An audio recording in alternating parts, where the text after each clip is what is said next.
Hello, welcome to Soothing Pod. My name is David, and today I would like to help you relax and fall asleep, guided by my voice and the story you are about to hear. Tonight, I have a very special story for you about a very special little girl. Are you ready to listen? Are you settled in your bed and lying very still? I want you to close your eyes, relax your body, and imagine what life was like for this young girl whose name was Helen. Take a deep breath first to help you relax. And let the air go, leaving your body, breathing out slowly.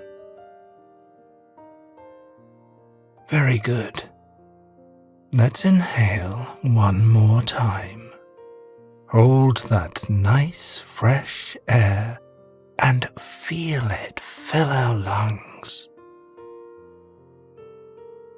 And then let it go.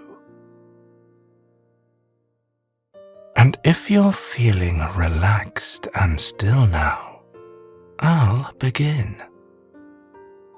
Little Helen gripped the staircase of her home. It was dark at night, but for her, the whole day had been dark. It was the same when she closed her eyes, as black as night, and the same when she opened them. Her day was also just as dark. She held the stair railing to feel the hard banister as she put one foot in front of the other, walking down the stairs of her big home. Helen's mother and father had a very big house with lots of servants, but Helen could not see any of them. She did not know her house was so big. She could not see the lovely garden with the tall trees and beautiful flowers in spring. She could not see the sky, or the clouds, or the birds as they flew overhead. And on top of that, Helen could not even hear those birds whistle. She could not hear the wind as it sailed through the air and rustled the leaves. She could not hear the other children playing outside, or the cries and wails of her little baby sister. You see, Helen was blind and deaf. Her eyes did not work properly, and neither did her ears. So Helen's world was very, very dark, and very, very quiet. Maybe one of the saddest things of all was that Helen could not hear her mother's voice or see her father's strong, sturdy face. She could not even look into a mirror to gaze at her own reflection. It is true, when Helen Keller was a child, she was very, very lonely. The other kids did not want to play with her because she did not know the games that they knew. If they played hide-and-seek, how would Helen ever find them? If they played hopscotch or baseball, how could she see the chalk or the ball or the other playmates? So, nobody really played with Helen. She did not know how to talk or say any words at all.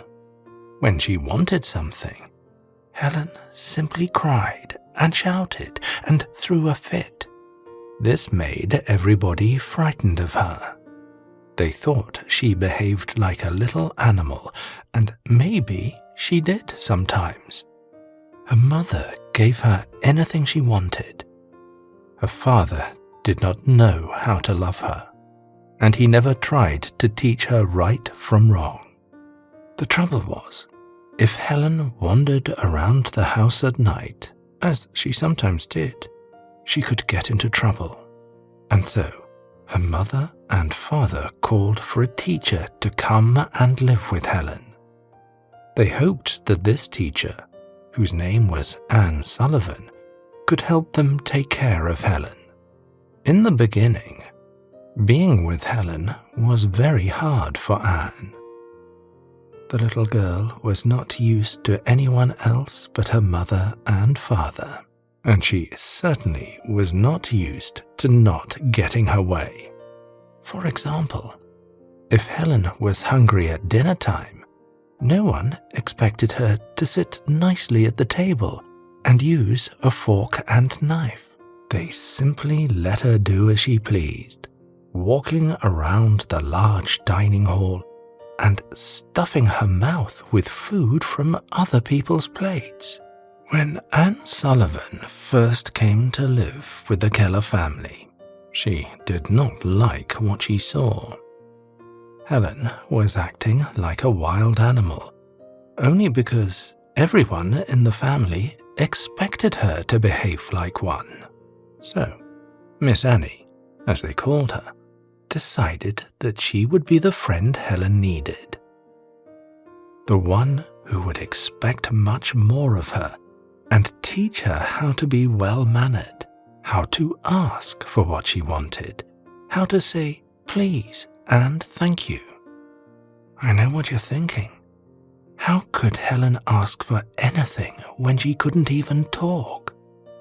Well, here is what Miss Annie did. She taught her sign language. Do you know what sign language is? It is a special language for people who cannot speak or hear. It is a way of communicating with the hands and the body. People who cannot hear are called deaf people. They cannot hear how we speak, and so they do not know how to form the words and sounds properly with their mouths to speak them. With sign language, deaf people can talk to each other by making different shapes with their hands and by bending their fingers in different ways. There are signs for letters, there are signs for words, and there are signs for whole phrases and sentences. It is not so difficult to learn sign language. In fact, I'm sure that you are so smart, you could learn to sign all 26 letters of the alphabet in a single day. Anyway, this is what Miss Annie did with Helen. First, she taught her how to respect her teacher. Then she taught her to get what she wanted by asking for it through sign language. It took a very long time, and Miss Annie had a whole lot of patience, because nobody had ever bothered to teach Helen anything before. But after a while, all of Miss Annie's hard work teaching Helen finally paid off. Helen Keller was born on June the 27th, 1880 in Tuscumbia, Alabama. She was not born blind or deaf. In fact, she was a pretty happy, healthy baby. Her father, Arthur, worked for a newspaper, and her mother, Kate, took care of the home and the children. They had a large farm in the countryside called Ivy Green. So, when Helen was growing up, she liked to spend time with the animals. She could feel their soft fur, run her fingers through their fleecy coats, and imagine the different shapes of the farm animals. although she did not know what each one looked like.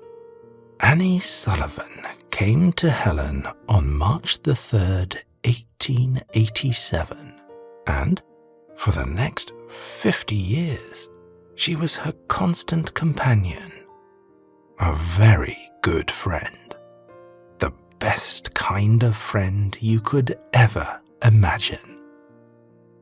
Would you like to know more about how Miss Annie helped Helen learn words? One way was by making the alphabet of sign language with her fingers and then pressing the letters of the words she wanted to spell into the palm of Helen's hand. Helen loved her doll, so this was one of the first words that Anne Sullivan taught her. D-O-L-L. Miss Annie would slowly press the letters made by her fingers into Helen's hand. D-O-L-L. And then she would press the doll against Helen's chest. This way, Helen got to know that whenever Miss Annie made the letters for D-O-L and another L, it meant that Miss Annie was trying to tell Helen something about her doll. She might make the letters in her palm and then press the doll to her, so Helen would know this is what she was trying to say. You see, because Helen could not hear Miss Annie, she did not know the sounds for D-O-L-L. She did not know the word doll or the sound of each letter as it rolled off a person's tongue. So, here is something else Miss Annie would do. After pressing the form of letters with her own fingers into Helen's palm, Miss Annie would raise Helen's hand to her lips. Then, Miss Annie would say, slowly, very, very slowly, so that Helen could feel her lips as they moved and created very different shapes with each sound. D-O-L-L. Doll. Doll. Doll. Then she would press Helen's fingers back to her own lips and see if Helen could copy those same shapes with her mouth. From the tips of Miss Annie's fingers to the palm of Helen's hand, to the loved toy doll, then to the lips of Miss Annie, and then back to Helen's lips. She also let her feel the way speaking causes vibrations in the throat. She would press Helen's fingers to her neck so that Helen could understand that every time she made a sound, it had to come from somewhere inside. And this was the secret that nobody else in the world, except Miss Annie, understood about little Helen. That inside, somewhere nobody could see and nobody could know except Helen herself, there was a lot going on. There was a lot going on in Helen's mind. There was a lot going on in Helen's heart. There was a lot going on in Helen's head. But if Helen wanted other people to know this, she had to learn to get very, very still. You see, before Miss Annie came along, whenever Helen wanted something, she would throw a big fit. Oh yes. She would scream and kick and cry and throw herself around until someone else gave her what she wanted. If she wanted to eat cake, she would kick and throw her body around. If she wanted to go outside, she would do the same.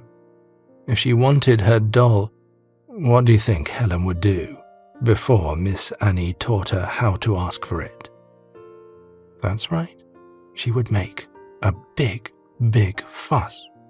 Do you sometimes make a big fuss when you want something too? Probably, right. And so you understand that Helen was not so different from other girls and other boys, at least not on the inside. She only seemed different because her eyes and ears did not work as well as other little boys' and girls' eyes do. And of course, whenever Helen made a fuss, this frightened everyone around her. It scared other kids away. It scared her mummy and daddy. They did not want her to hurt herself. They did not want her to cry. They ended up giving her anything and everything she wanted. You could say Helen was a pretty spoiled child. And I think you will agree that spoiled children are not that much fun to be around. So this was a big, big problem for her mummy and her daddy. They did not know what to do. They asked a lot of doctors. They thought about sending Helen away to live somewhere else, where she would not frighten other children. They did not think that maybe all Helen needed was tough love. Do you know what tough love means? It means when someone loves you, they do what is best for you, even if it means not giving you everything and anything you want. They might let you cry if you don't get your way, or they might stop you from eating 3 pieces of cake if you only need to eat 1. Or they might tell you no if you want to do something dangerous. But tough love is real love, and this was the secret that Miss Annie knew.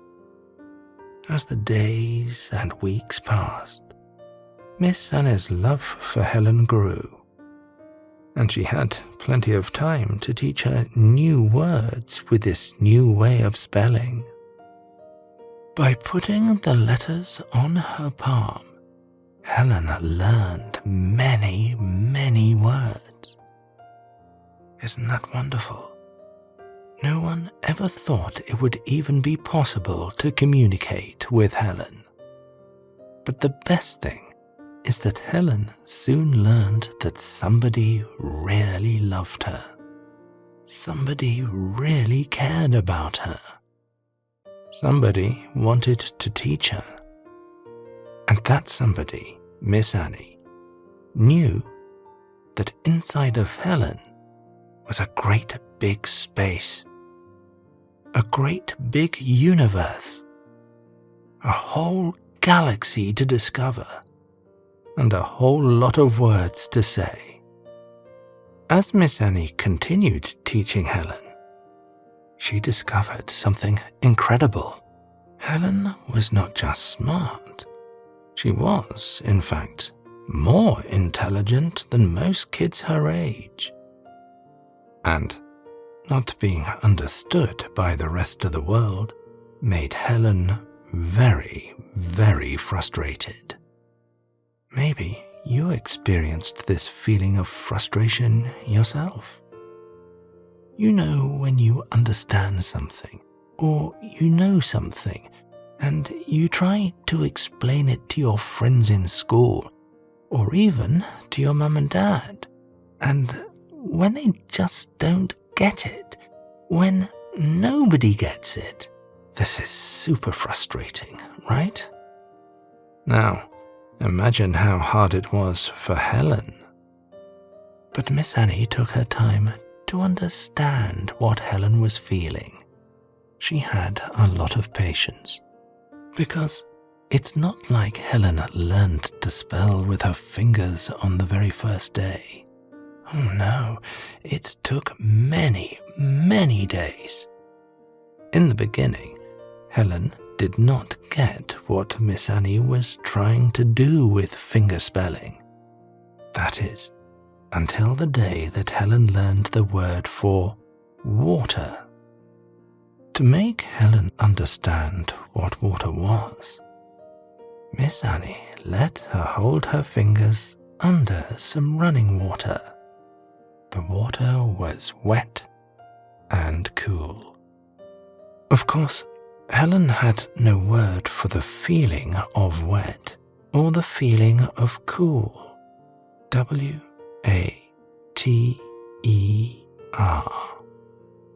3 fingers for the letter W.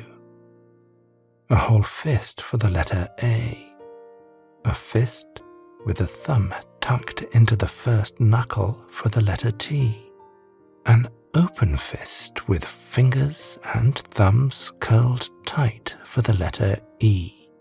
The first 2 fingers twisted together for the letter R. These are the ways Miss Annie pressed letters with her own hand into Helen's palm, and then let her feel the running water from a pump outside.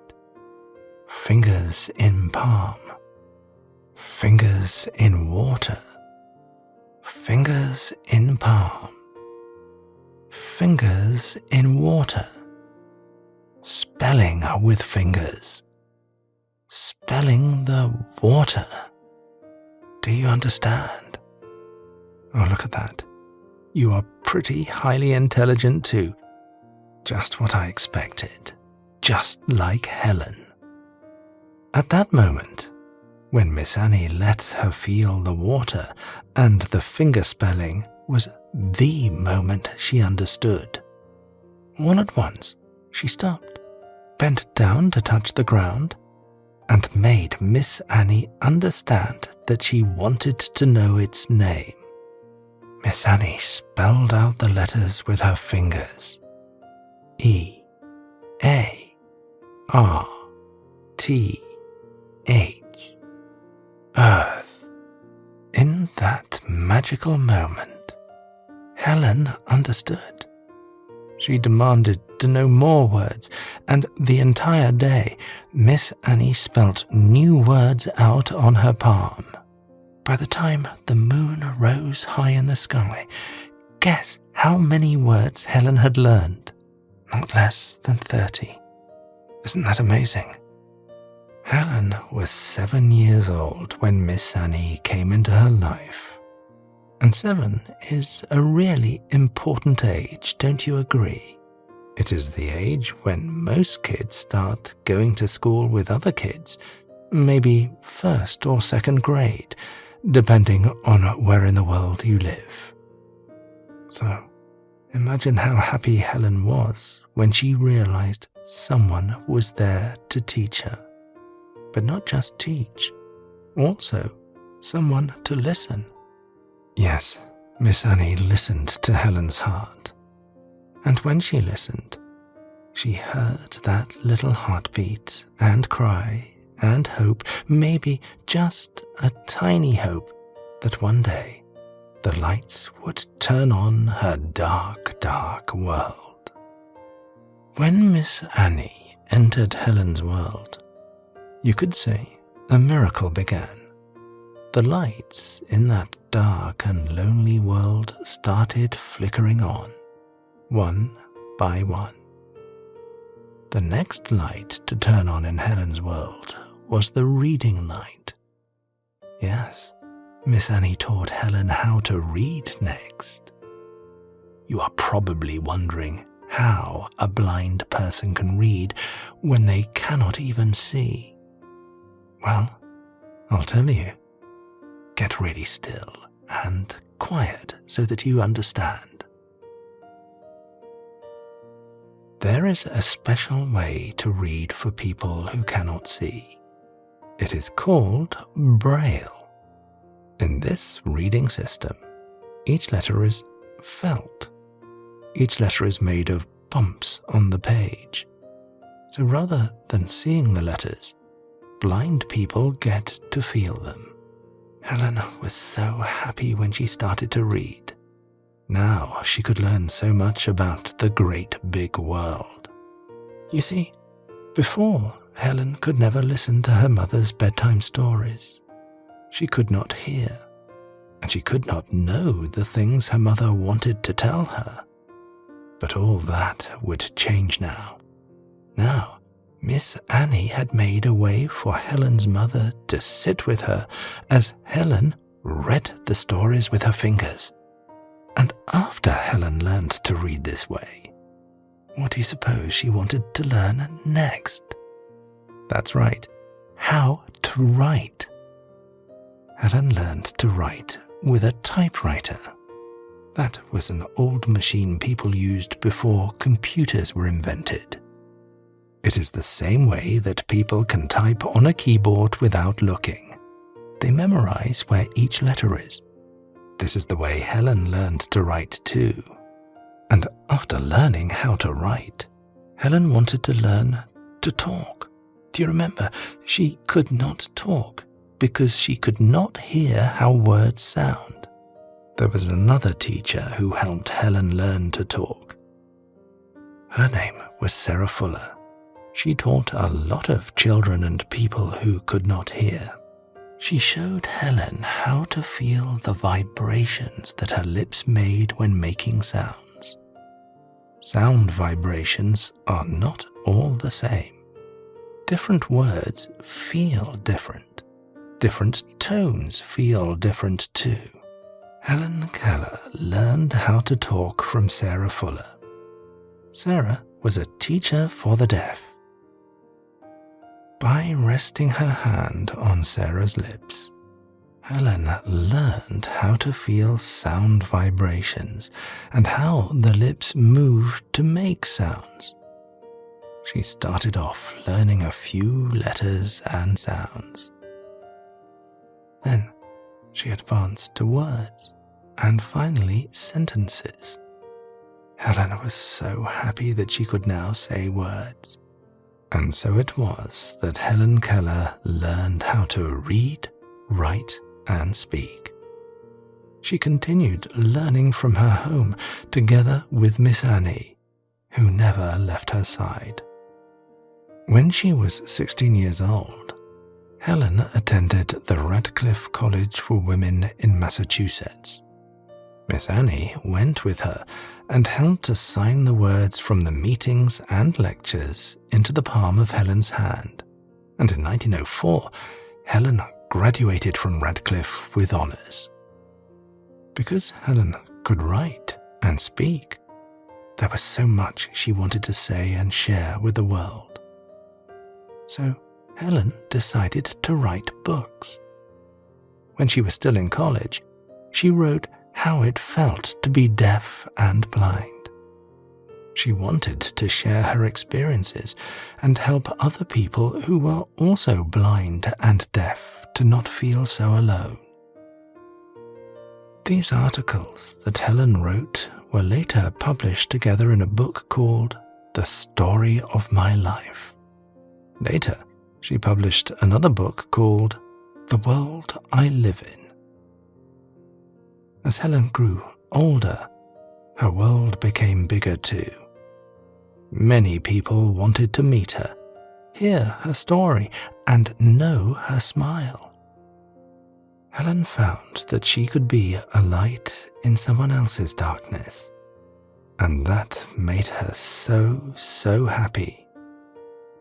Maybe she could give other people hope, the way Miss Annie gave her hope to keep on living and learning. And that is just what Helen continued to do.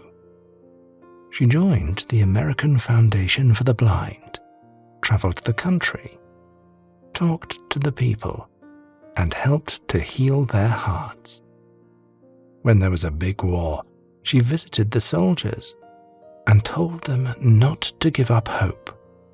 Everywhere she went, she brought that hope and light and happiness, not only to the deaf and the blind people, but also to everyone else. Helen loved to travel so much that she traveled to over 30 countries around the world. That is a lot of places that she lit up with her little light. And because she traveled so much with the mission to spread joy, she became very famous. Every president of the country wanted to meet her, and other famous artists and writers too. She even made movies. Helen made a movie about her life, showing people how she moved about her house, what she did each day, and how she enjoyed the time that passed. She even won an Oscar for that movie. That means it was very, very special. Helen and her teacher Miss Annie stayed together, friends and companions, for 49 years. In the end, they both lived a long, full and happy life. Because of what these two women did, so many blind and deaf people around the world lived happier lives too. When she was 13, Helen wrote a very beautiful poem. Would you like to hear it? It went like this. Autumn. Oh, what a beauty doth the world put on these peerless, perfect autumn days. There is a beautiful spirit of gladness everywhere. The wooded waysides are luminous with brightly painted leaves. The forest trees with royal grace have domed their gorgeous autumn tapestries. And even the rocks are broidered with ferns, sumacs, and brilliantly tinted ivies. But so exquisitely blended are the lights and shades, the golds, scarlets and purples, that no sense is wearied, for God himself hath painted the landscape. The hillsides gleam with golden corn. Apple and peach trees bend beneath their burden of golden fruit. The golden rods too are here, whole armies of them, with waving plumes resplendent with gold. And about the wild grapes, purple and fair and full of sunshine, the little birds, southward going, linger like travellers at an inn, and sip the perfumed wine. And far away, the mountains against the blue sky stand, calm and mysterious, like prophets of God. A mysterious hand has stripped the trees, and with a rustle and whir, the leaves descend, and like frightened birds, lie trembling on the ground. Bare and sad, the forest monarchs stand, like kings of old, all their splendor swept away. Down from his ice-bound realm in the north comes winter, with snowy locks and teardrops frozen on his cheeks, for he is the brother of death and acquainted with sorrow. Autumn sees him from afar, and as a child to her father runneth.